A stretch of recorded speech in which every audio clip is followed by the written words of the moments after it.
Bergen. Hello. How's your life? How's your heart? How are your relationships as we move into this 5th week of Lent? Last week we heard the story of the blind man. Yes, he was able to see, and suddenly he saw the glory of God all over the place. This week we'll hear stories about, God is going to pour God's own Spirit into our heart, open our graves, and the Spirit of Christ is going to live through us. Do you really believe this? Then we hear a story about Lazarus. Lazarus dead, the stone rolling away, and all of a sudden he's up and dancing into life. Do you really believe this? Some people say, well, when I see it, I'll believe it. I think the real thing is, do you believe it? Then you'll see it. I want to tell you, I saw this. My dad was dying. He had been lifeless for months. He was able to talk just a little bit, not too much. We knew he was dying. We were weeping by his side. All of a sudden, the priest knocks on the door. He's going to come for the anointing of the sick. Nobody had even called him. So he comes in the house, he reads the prayers, and then he turns around to leave. And I'm thinking, oh, if I had only been home, I'd have the sisters around, my dad, we'd be singing, we'd be praying together.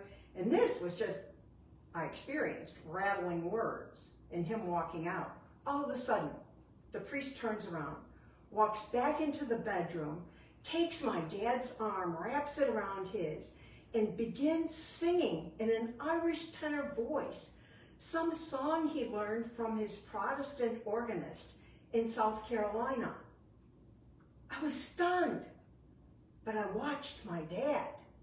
The next day, my dad was up walking around the house, and I said, Dad, I think something happened to you yesterday. He says, you think?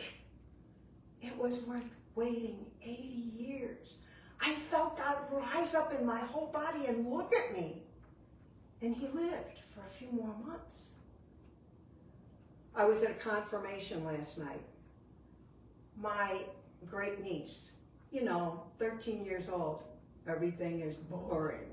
She's had a pout on her face for months, lifeless. She used to be a sassy, spicy little kid running all over the place with this huge smile on her face, and somehow it got lost.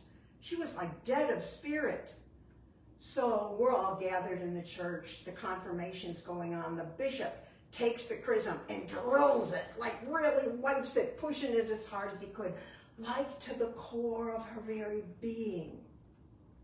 After the confirmation, this lifeless 13-year-old girl practically skips down the aisle. She was laughing, she was dancing, we couldn't control her. She was alive again. The stone was rolled away.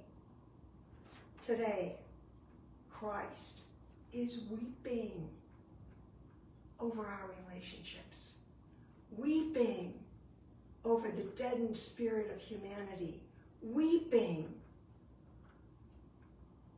because so many of us have parts of ourselves that can't remember what it is to be a beloved disciple, friend of Christ, alive with the Spirit. Christ is weeping. Think about parts of your own heart. Think about some relationships in your life.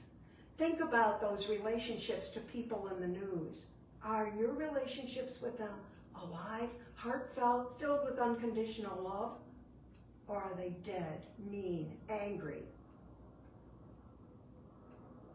Christ is weeping. And he turns to all of us and says, roll that stone away.